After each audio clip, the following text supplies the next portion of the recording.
دور جدید میں یہ بات بڑی اہم اور سمجھنے والی ہے کہ اللہ نے ایک نظام کے تحت جو حدود و قیود مقرر کی ہیں وہ کیا ہیں، اور اس کے مقابلے میں حدود و قیود بنانا یا نیا دوسرا نظام بنانا وہ کیا ہے۔ انسان اپنے اندر ایک کائنات لیے ہوئے ہے جو جذبات، محسوسات، احساسات، رشتوں کی بھوک، طاقت کا لالچ لیے ہوئے ہے۔ اس کے جسم کی ضروریات کو پورا کرنے کے لیے اللہ نے رشتوں اور تعلقات کا نظام وضع کیا ہے۔ یہ نظام انسان کو اس کرۂ ارض پر سہولت کے ساتھ زندگی بسر کرنے کا موقع فراہم کرتا ہے۔ اس نظام کو کامل شکل میں بین الاقوامی نظام بنا کر رسول اللہ صلی اللہ علیہ وسلم نے وضع فرمایا، اور جتنے بھی قانون بنائے وہ انسانیت کو سامنے رکھ کر بنائے۔ اگر کوئی یہ حدود و قیود کو توڑ کر اپنا قانونی نظام، اپنا سیاسی نظام، اپنا معاشی نظام بنائے تو وہ گویا اللہ اور اس کے رسول کے خلاف محاذ جنگ کھول رہا ہے، چاہے وہ مکہ کے مشرک ہو، مدینے کے یہودی یا مدینے کے منافقین ہوں، مسلمان کلمہ گو ہو یا کیسر و کسرا ہو۔ ان سب کے لیے اللہ کا حکم ہے کہ اللہ تعالیٰ کے مقرر کردہ ان حدود کا انکار کرنے والے،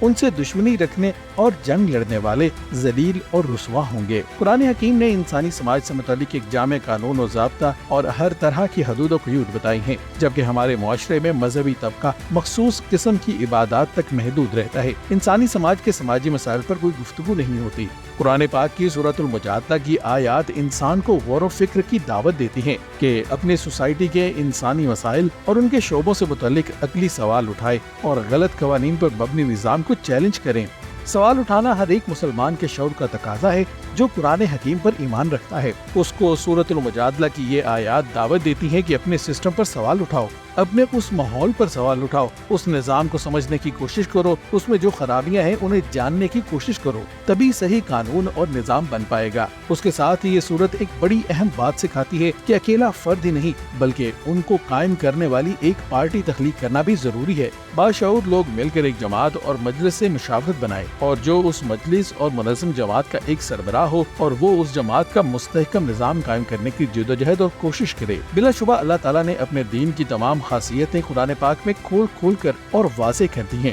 اور رہنمائی حاصل کرنے والوں کے لیے ہر آیت میں ایک پیغام دے دیا ہے جن پر عمل کر کے کامیاب معاشرہ تشکیل دیا جا سکتا ہے، اور اگر کوئی ان پر عمل نہ کرے تو پھر اس کا حال ہمارے جیسا ہی ہوتا ہے۔